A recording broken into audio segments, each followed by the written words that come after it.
to start. Good afternoon, ladies. How are you guys doing today?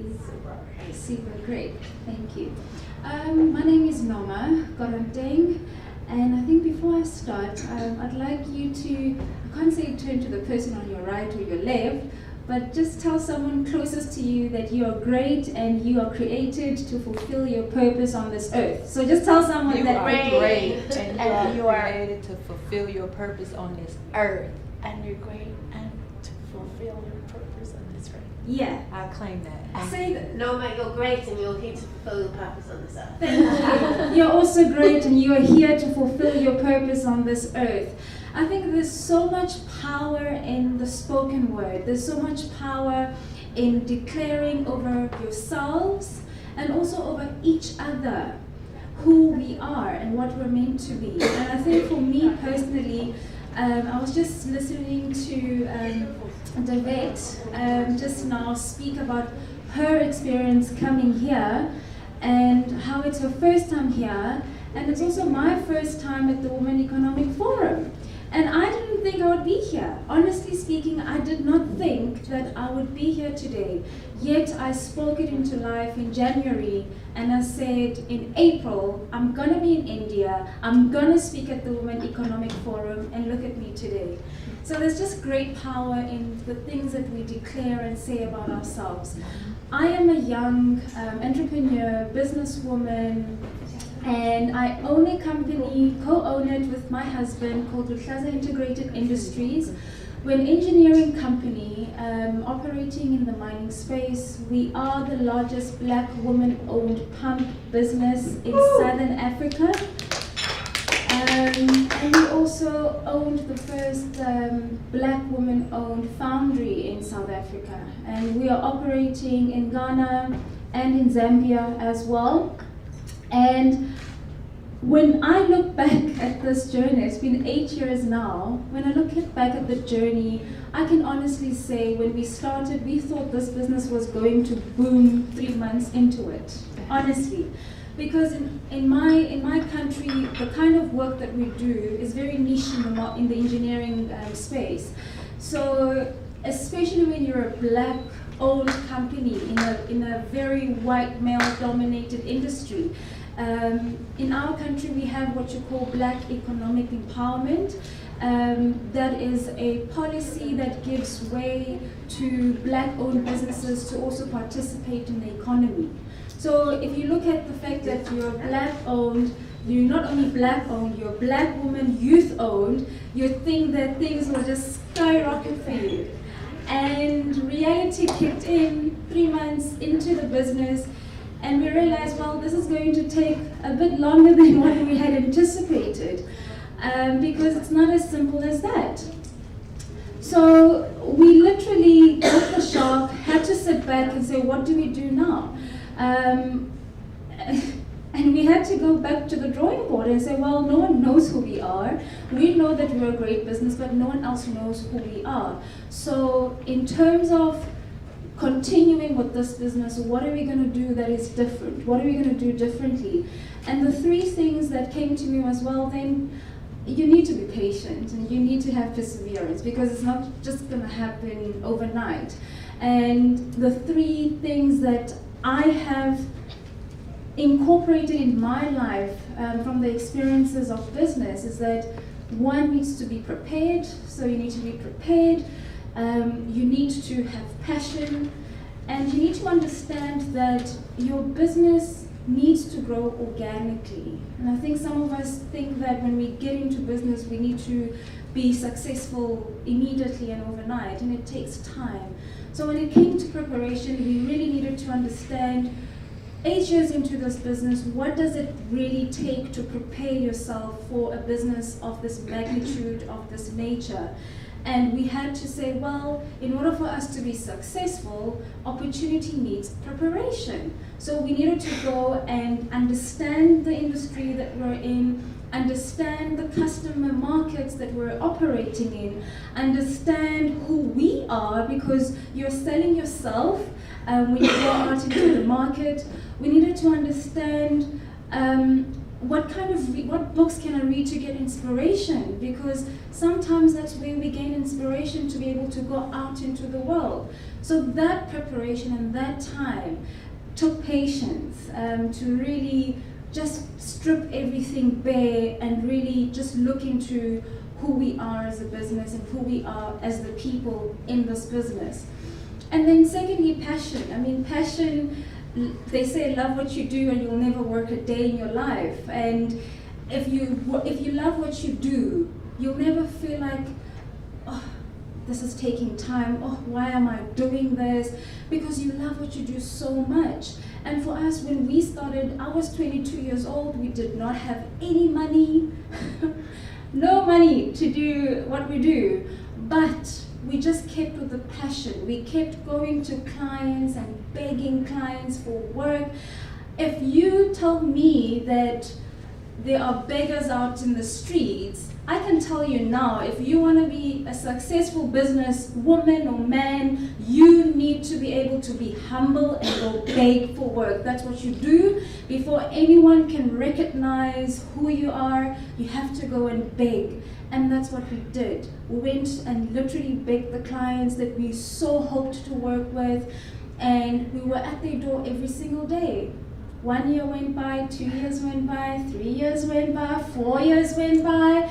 5 years it took for someone to say, well, here's an opportunity. And you would think, for 5 years, wouldn't you have given up? Wouldn't you have given up and said, well, I think I need to go and work because you're still young and you still have an education behind you, you're a qualified industrial psychologist, I think you should get a job. But that passion didn't allow that, because for me it was bigger than making money. It's service, it's creating a legacy for young people to see that, well, there's that young girl who decided to do something that is not even part of what she studied. She went into an engineering field where she's not even an engineer.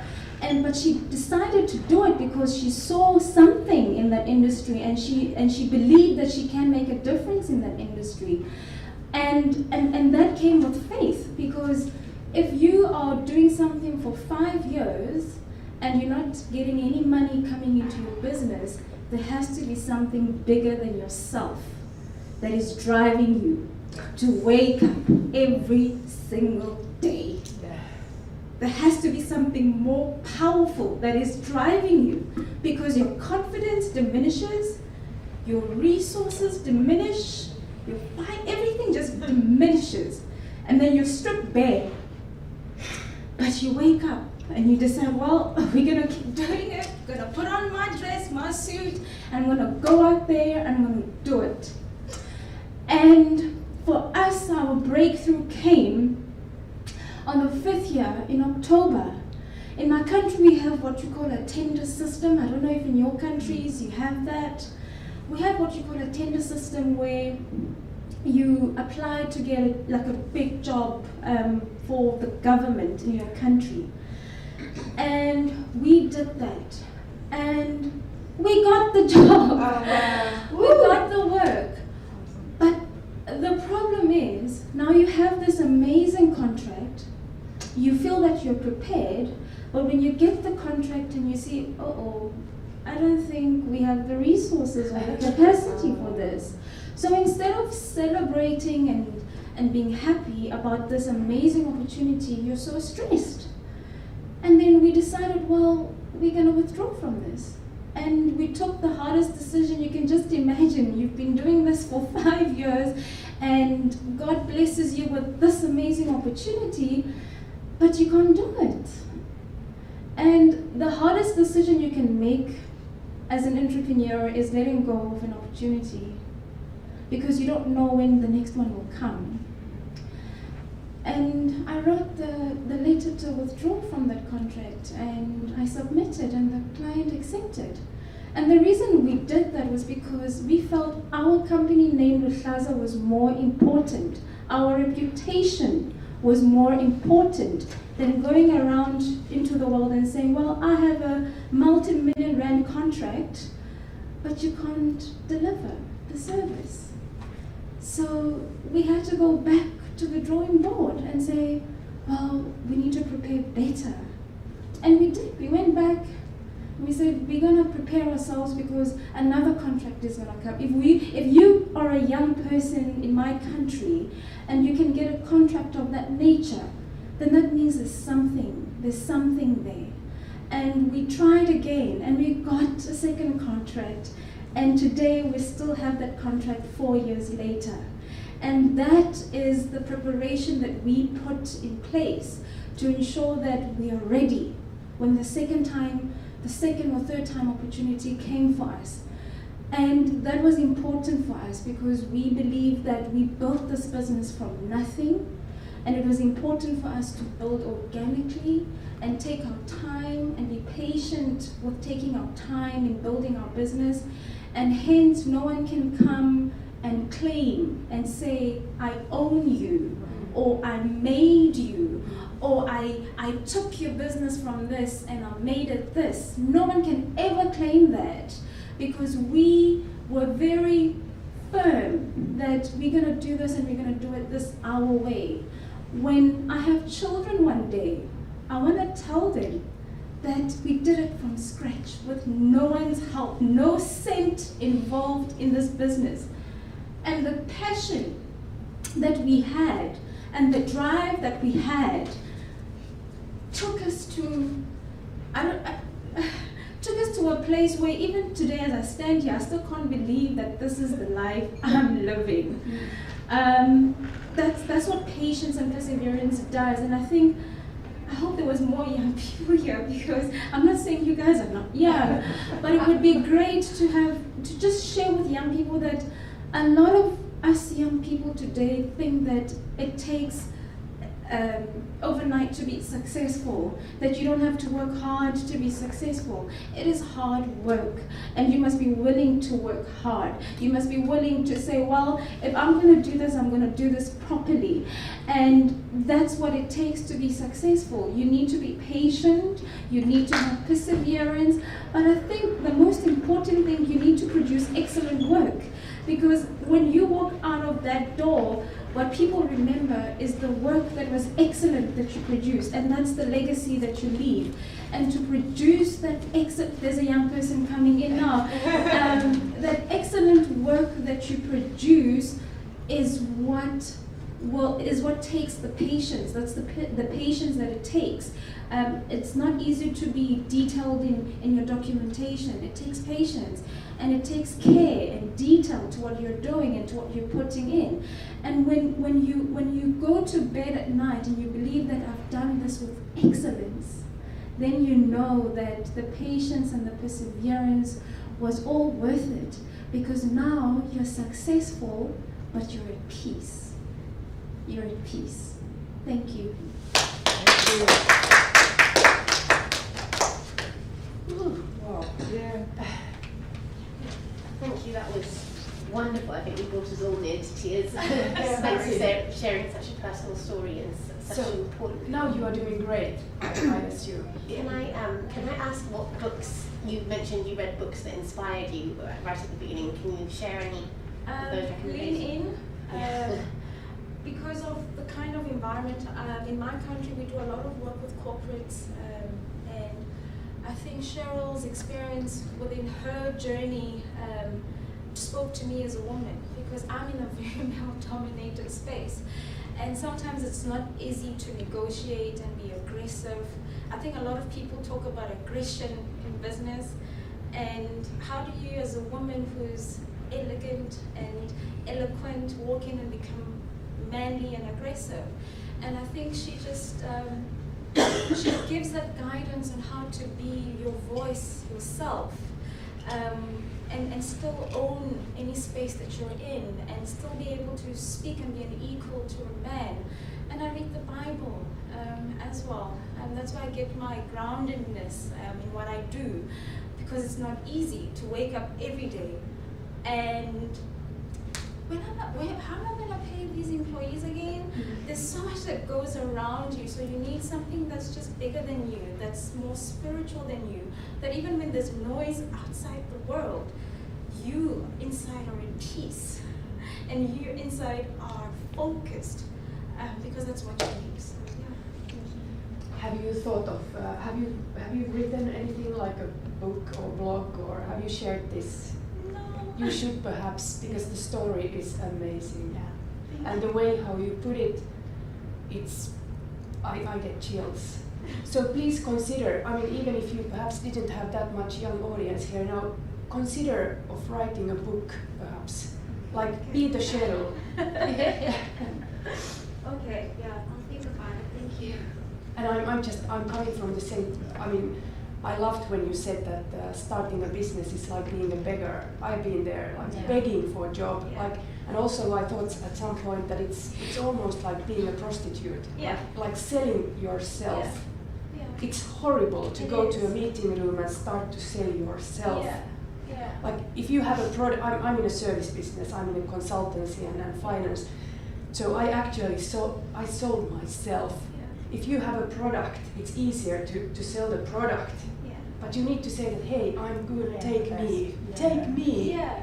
And then for the beggar phase, we also, with my business partner, we now have a business for 20 years. So we actually, for the first client, we just said, take us and let us show. And from there, Yeah, that's what it is. And people don't see that. People see the glam side of your life yeah.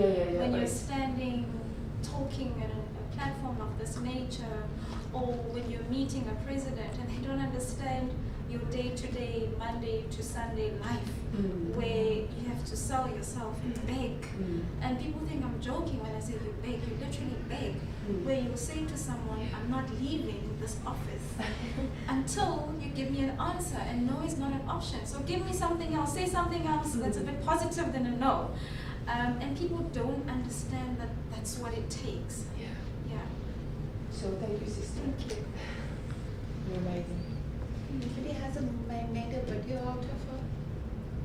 Not, anybody hasn't made a video? Oh, I did a video. Can you share your number, please? And I did a video on your phone too, so you can share your information with I will. her I will. and get her the video. I will. Cause I shared, no, I got it on my phone, so it's on my Facebook, but it's on her phone too. Anybody can do that because I was eating my lunch, so I missed that. Oh, session. I'm Yeah, sorry. No. you have it I'll right share here. with you. And I think also, if possible, you should travel the world speaking, telling, sharing. I'm thinking of, in Finland we have this huge startup event called Slush, gathering people and investors from all over the world. I would warmly suggest you to talk there. Let's stay in touch, so let's connect, because I mean it's amazing stuff you Thank you. deliver. Thank you. Thank you so much. Thank you so much, everyone. You're gonna make me cry. You have made it all by yourself, so just Thank you you so thank much. yourself. Thank you so much. Can we take a group photo? Sure. Do we have the other speaker here? Oh, okay. Oh, okay. I think she did. And then take one of mine. Yours. Yeah. Man, don't talk about my phone.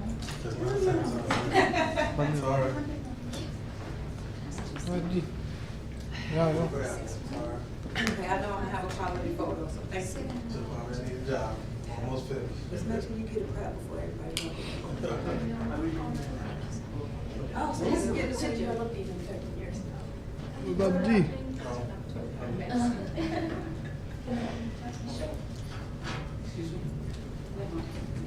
Hmm?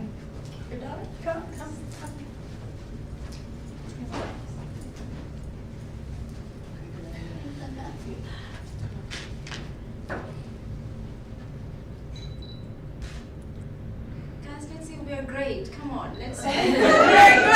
We're great! Very good, Anna. Yeah, exactly. Jeez.